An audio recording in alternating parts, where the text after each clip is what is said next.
Hi friends, welcome back to my channel. நம்ம இன்னைக்கு பார்க்க போகிற சோப் என்னதுன்னா ஆவாரம் பூ சோப்பு தான் பார்க்க போகிறோம். இந்த சோப் வந்து நம்மளோட ஸ்கின்னுக்கு நேச்சுரலாக என்னென்ன பெனிஃபிட் கொடுக்குது அப்படின்னு நம்ம இந்த வீடியோவில் பார்க்கலாம். அதுக்கு முன்னாடி இந்த சேனலில் நீங்கள் இப்போ தான் ஃபஸ்ட் டைம் பார்க்குறீங்கன்னா மறக்காமல் சப்ஸ்கிரைப் பண்ணிக்கோங்க. அப்படியே பக்கத்தில் இருக்கிற பெல் ஐக்கனை கிளிக் பண்ணி ஆளுங்கிற ஆப்ஷனை கிளிக் பண்ணிக்கோங்க. வாங்க வீடியோக்குள்ளே போகலாம். இப்போ நம்ம ஆவாரம் சோப் செய்கிறதுக்கு என்னென்ன பொருள் தேவை அப்படிங்கிறத நம்ம பார்த்துடலாம். அதுக்கு நமக்கு ஃபஸ்ட்டு ஆவாரம் பூ தேவை. ஆவாரம் பூ வந்து நான் வந்து பொடியாக வச்சிடல, ஃப்ரெஷ்ஷான பூ எடுத்து அதை அரைச்சி அந்த லிக்விட் எடுத்து தான் நம்ம இன்றைக்கி சோப் செய்ய போகிறோம்.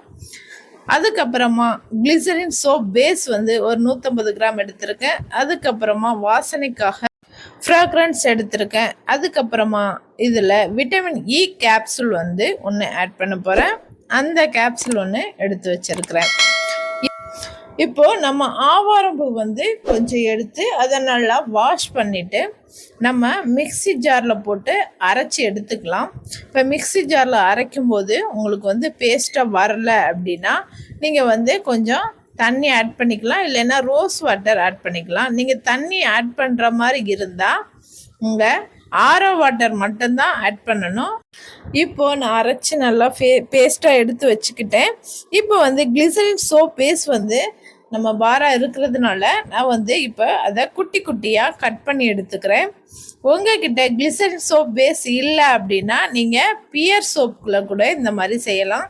பியர் சோப் மட்டும் இல்லை, கிளிசரின் சோப்பு வந்து எந்த சோப்பு இருந்தாலும் நீங்கள் இந்த மாதிரி அதை வச்சு பண்ணிக்கோங்க. அதுக்கு அந்த சோப்பை வந்து இதே மாதிரி குட்டி குட்டியாக கட் பண்ணி எடுத்துக்கோங்க. குட்டி குட்டியாக எதுக்கு கட் பண்ணணும் அப்படின்னா சீக்கிரமாக மெல்ட் ஆகிறதுக்காக தான் நம்ம குட்டி குட்டியாக கட் பண்ணுறோம். இப்படி கட் பண்ணுறதுனால ஈஸியாக நம்ம சீக்கிரமாக மெல்ட் ஆகிடும். இது கட் பண்ணுற டைமில் நம்ம ஒரு கடாயில் தண்ணி வச்சு அந்த தண்ணி வந்து நல்லா கொதிக்க விடுங்க. இந்த கிளிசரின் சோப் பேஸ் வந்து ஆன்லைனில் கிடைக்குது. உங்களுக்கு வேணும்னா லிங்க் டிஸ்கிரிப்ஷனில் இருக்குது, நீங்கள் பர்ச்சேஸ் பண்ணிக்கோங்க. இப்போ வந்து நம்ம கட் பண்ணதை ஒரு பாத்திரத்தில் மாற்றிக்கலாம். இதை வந்து நம்ம அடுப்பில் வச்சுருக்கிற கடாயில் ஒரு தண்ணி வச்சுருக்கோம்ல, அது உள்ள இதை வந்து டபுள் பாயிலிங் மெத்தடில் இந்த மாதிரி வச்சுக்கலாம்.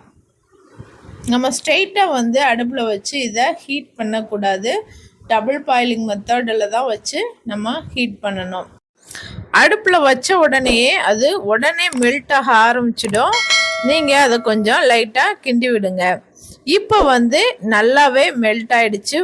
ஃபுல்லாகவே வந்து நல்லா தண்ணி மாதிரி நல்லா மெல்ட் ஆகிடுச்சு. இதில் வந்து நம்ம அரைச்சி வச்சுருக்கிற அந்த ஆவாரம் பூ பேஸ்ட்டு வந்து இதில் ஆட் பண்ணிக்கலாம். இதுவே அரைச்சி வச்சதே 1 ஸ்பூன் அளவு தான் இருக்குது. அதை நம்ம வந்து அதில் ஆட் பண்ணிக்கலாம். அதை ஆட் பண்ணிவிட்டு அது கூட வந்து நம்ம விட்டமின் இ கேப்சூல் எடுத்து வச்சோம்ல, அந்த விட்டமின் இ கேப்சூல் வந்து ஒன்று அதில் ஆட் பண்ணிக்கோங்க. நீங்கள் எவ்வளோ சோப் செய்கிறீங்களோ அதுக்கு ஏற்ற மாதிரி நீங்கள் பொருளெல்லாம் எக்ஸ்ட்ராவாக ஆட் பண்ணிக்கோங்க. நான் வந்து 150 கிராம் அளவு நான் சோப் செய்கிறதுனால ஒரு விட்டமின் இ கேப்சூல் ஆட் பண்ணியிருக்கிறேன். நீங்கள் அதுக்கு ஏற்ற மாதிரி நீங்கள் செய்கிற சோப்போட அளவு பொறுத்து நீங்கள் ஆட் பண்ணிக்கோங்க. அதுலேயே வாசனைக்காக ஃப்ராக்ரன்ஸ் வந்து ஆட் பண்ணிக்கலாம். இப்போ வந்து சோப் மோல்டு எடுத்துக்கலாம். இந்த மோல்டில் வந்து நம்ம கோகோனட் ஆயில் வந்து அப்ளை பண்ணிக்கலாம். இது எதுக்காக நம்ம அப்ளை பண்ணுறோன்னா சோப்பு வந்து எடுக்கிறதுக்கு ஈஸியாக வரும் அப்படிங்கிறதுக்காக தான், வேறு எந்த ரீசனும் கிடையாது.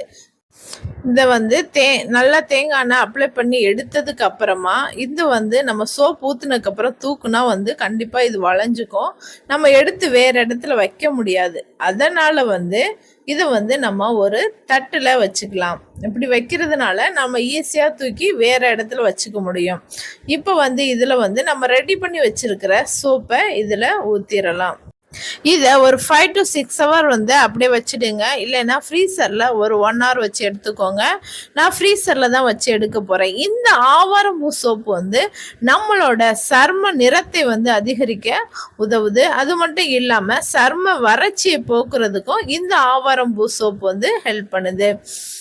இந்த கெமிக்கல் இல்லாத இந்த ஆவாரம் பூ சோப்பு வந்து நேச்சுரலாகவே நம்ம ஸ்கின் வந்து க்ளோயிங்காக வச்சுக்கிறதுக்கும் ஸ்கின்னை வந்து நல்லா ப்ரைட்டாக வச்சுக்கிறதுக்கும் இந்த சோப் வந்து ஹெல்ப் பண்ணுது. இது வந்து சோப் வந்து ஒரு நேச்சுரல் பியூட்டியை தரக்கூடிய ஒரு சிறந்த சோப்னே நம்ம சொல்லலாம். இந்த சோப் வந்து ரெடி பண்ணி நீங்களும் யூஸ் பண்ணி பாருங்கள். எப்படி இருந்துச்சுன்னு கமெண்டில் சொல்லுங்கள். நுரையும் இந்த சோப்பில் நல்லா வருதான்னு பார்த்தேன், நல்லாவே வருது. இந்த சோப் வந்து சில பேருக்கு வந்து வியர்வை வந்து அதிகமாக வந்து அவங்க உடம்புல எப்போவுமே வந்து அந்த ஸ்மெல் அடிச்சுட்டே இருக்கும். அவங்க வந்து முக்கியமாக இந்த சோப் வந்து யூஸ் பண்ணலாம். இந்த வீடியோ உங்களுக்கு பிடிச்சிருந்தா லைக் பண்ணுங்க, கமெண்ட் பண்ணுங்க, ஷேர் பண்ணுங்க. மறக்காம சப்ஸ்கிரைப் பண்ணாத சப்ஸ்கிரைப் பண்ணிக்கோங்க. தேங்க்யூ ஃபார் வாட்சிங்.